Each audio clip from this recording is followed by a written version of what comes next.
Good morning students.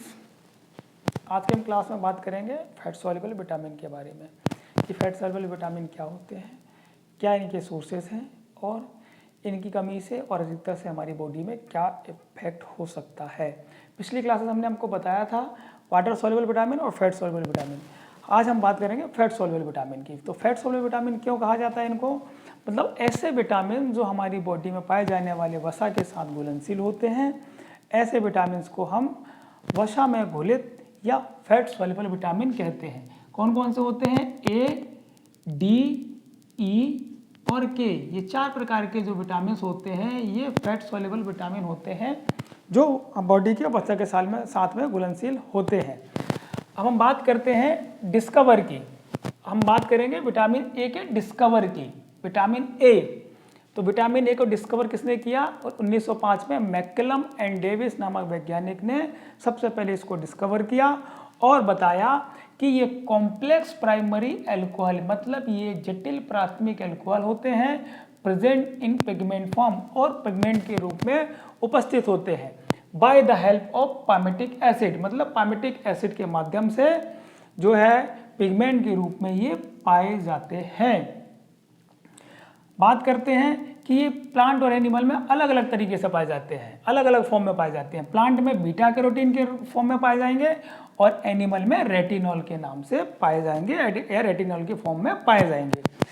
अब हम बात करेंगे विटामिन ए का। तो ये तो जनरल इंट्रोडक्शन हो गया और किसने डिस्कवर किया। सेकंड पॉइंट हमारा आता है केमिकल नेम, मतलब इसका रासायनिक नाम क्या हो सकता है। तो इसका रासायनिक नाम क्या होता है? रेटिनॉल, मतलब रासायनिक तौर पर ये रेटिनॉल के नाम से जाना जाता है।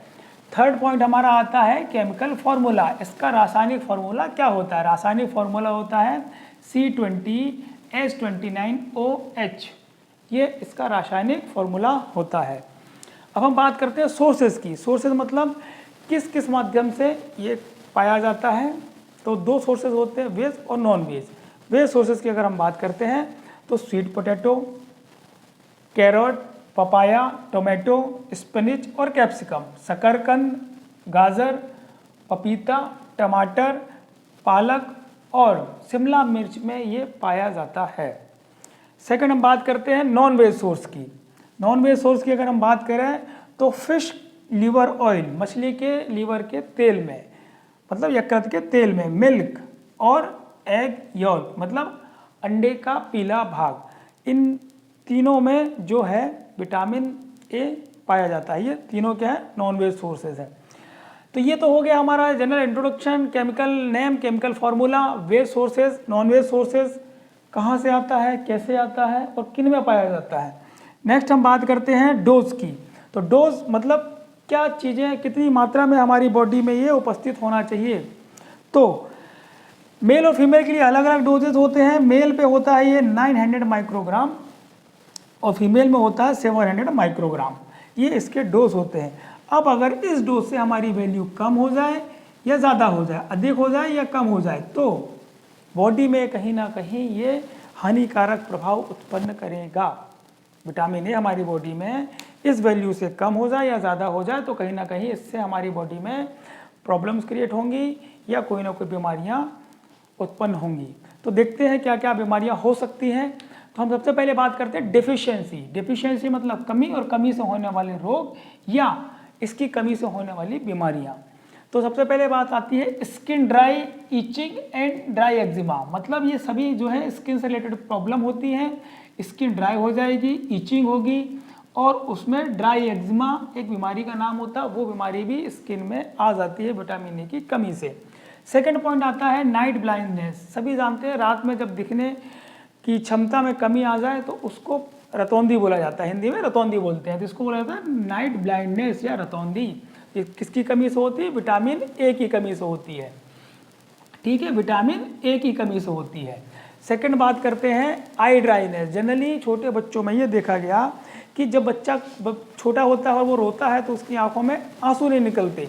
तो इसका मतलब क्या होता है कि उसकी आंखों में ड्राइनेस, मतलब उसकी आंखें सूख चुकी है, ड्राइनेस। तो ये जनरली बच्चों में ये बीमारी होती है।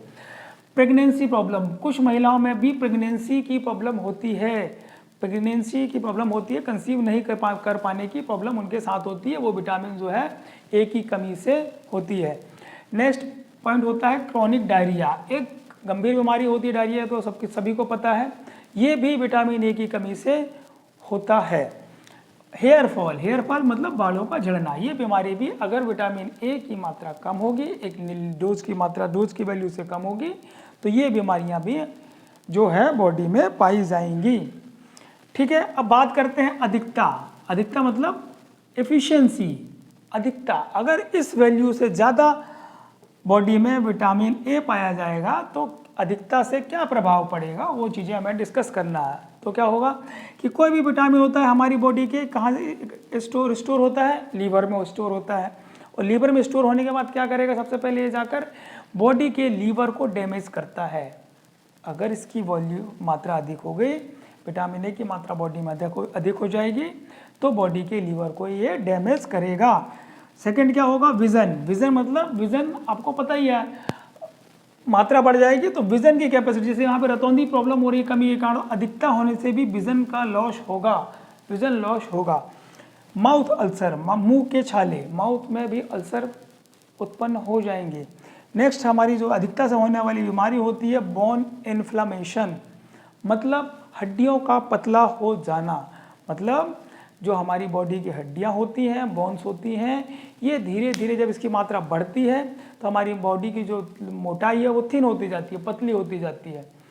ठीक है ना, तो ये था कमी और अधिकता, कमी से होने वाले रोग और अधिकता से होने वाले रोग।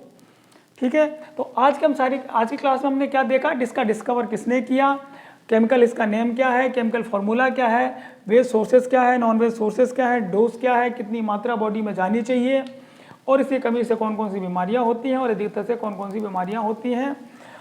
आशा करता हूं कि आपको ये जो है विटामिन ए के बारे में समझ में आ गया होगा। नेक्स्ट विटामिन जो है हम अगली क्लास में स्टार्ट करेंगे। तब तक के लिए ओके, थैंक यू।